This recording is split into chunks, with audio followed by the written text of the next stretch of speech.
All right, so Books and Lala did their video for the upcoming year's Buzzwordathon prompts. She's been doing it the last couple years. This is the first year I participated, and I was able to meet every single challenge, sort of.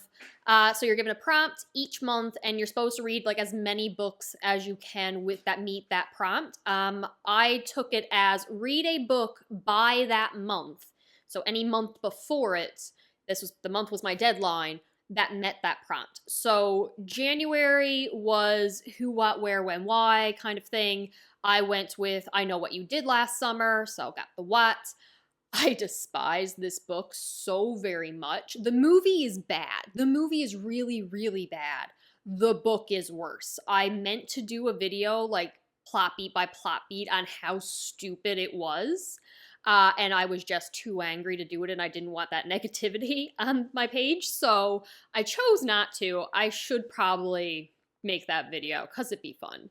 The next month was pronouns. I had wanted to do, like, the traditional either he or she, or maybe they, or you, or something like that, but couldn't get one book that fit that month, so I ended up doing, In My Dreams I Hold a Knife, so my counts.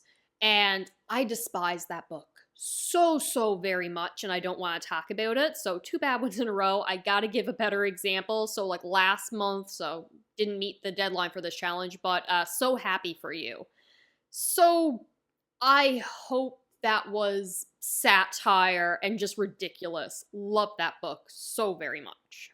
For the third prompt of locations, I went with the Paris apartment because that was Books and Lala's book club pick. And again, I despise this book. So I have 3 complete fails in a row. Despise the Paris apartment. And then looking back, like what other ones did I read near that time that would fit this prompt? Salem's Lot. Despised that book so very much. So just looking through the year, other ones that fit this prompt that I actually enjoyed. The Hellbound Heart. Hell is a place. I'm counting it. Absolutely loved that book. The writing was beautiful, even better than the movie, even though it did it very loyally. And now that I'm talking about this, I realize I read that for Halloween last year. So that would have been, never mind, that would have been in 2021. Give me a second. Hacienda. It's a house. It's a place. It's a location. The Hacienda. I'm counting it. Love that book so very much. Currently reading it, or I just finished it this month, so again, doesn't meet the time frame, but I'm going to give good examples of these prompts when I come across one that I did not like. The next one is Little or Big. For this, I read Small Gods, my very first Terry Pratchett, and while I was not overwhelmingly in love with this book, it did make me want to read more of his series. I'm going to continue on with the Death series, which works very well because I believe January's prompt for the upcoming year is like life and death, so that gives me a very good excuse to continue on with that series. So I really did love Small Gods. Just didn't fall in love the way I had hoped. The next one was Directions, so I read Down Among the Sticks and Bones, which is the second book in the Wayward Children series, and I adored this book so very much. I used the first book as a different prompt. We will get to that after. I do not recommend reading the first book at all, because Down Among the Sticks and Bones is perfect. The first book spoils it, and I despise the first book and adored the first one and wish I hadn't read the first book before reading the second book. So I will not apologize for that opinion, and I love this book, so the only reason I'm considering continuing in the series. The next book prompt was All or Alls, kind of like All's Well That Ends Well. I had wanted to use, but I had read that last year. So instead, the book club pick had saved me again. We read All Her Little Secrets. Really enjoyed this one. It was fantastic. This isn't a review thing, so I'm just gonna say I enjoyed it. Read it.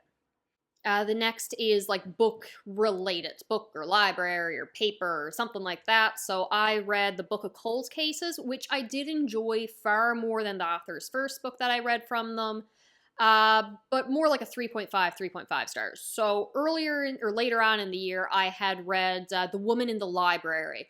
Flew through that book. That was a binge, could not stop. These short little interludes kept me hooked and invested. I highly, highly, highly recommend that one. For objects, I read Every Heart a Doorway, so the first book in the Wayward Children series.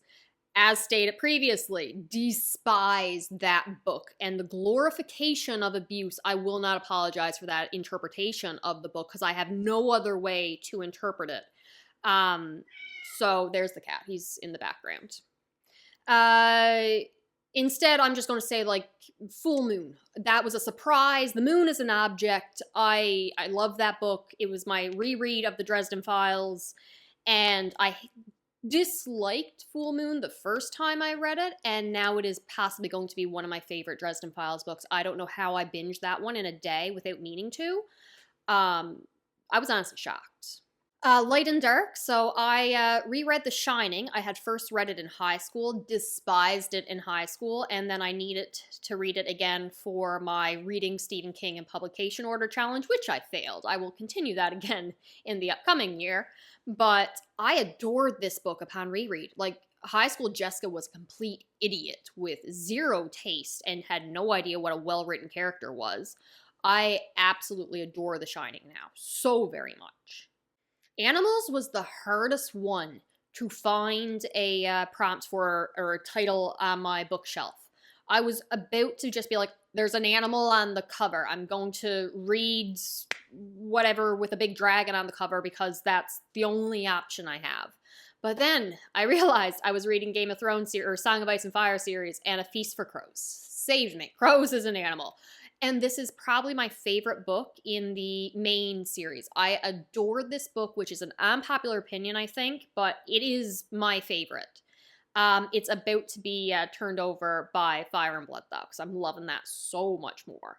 And next is Ing. I have read, like, no ING books. So I had purposefully read Never Saw Me Coming to meet this prompt. And oh my god, I despised this book more than anything. No, horrible. And I have not read another book with ING in the title this year. So instead, like, author's name is going to meet this one. So Carrie, Stephen King, or What Moves the Dead, was it TK Kingfisher, something like that. Those are my recommendations to meet that prompt, even though I didn't read them in that month. I probably read a Stephen King book I would have read the first one. Oh, I read Carrie the first by then. So yeah, that counts because, oh my god, I hate it. Never Saw Me Coming. And for the final prompt, it was numbers. I had read 9 Lives, Peter Swanson, who had been my favorite thriller author until I realized I have been liking his books less and less each time he publishes one. Like, his very first published book is my favorite. His next published book is my second favorite. The one after that's my third favorite, and it just goes in order. Technically, I like this one slightly more than 8 Perfect Murders, but no, this was a disappointment. Most average 3-star I've ever read, so I don't technically have too many more books that meet this prompt, but The Weight of Blood has 8 in the title if you take the W off, and I have read a lot of One Piece. I had not meant to use manga to meet these prompts and challenges, but I'm going to have to. So One Piece is the finale for that video, which I'm still adoring, and I'm upset that work and at life and cleaning and everything is getting in the way that I haven't been able to sit down and continue it. I've only been able to really listen to audiobooks this past month, but that is the end of this one. Looking forward to the prompts of the upcoming year, and I will talk to you later.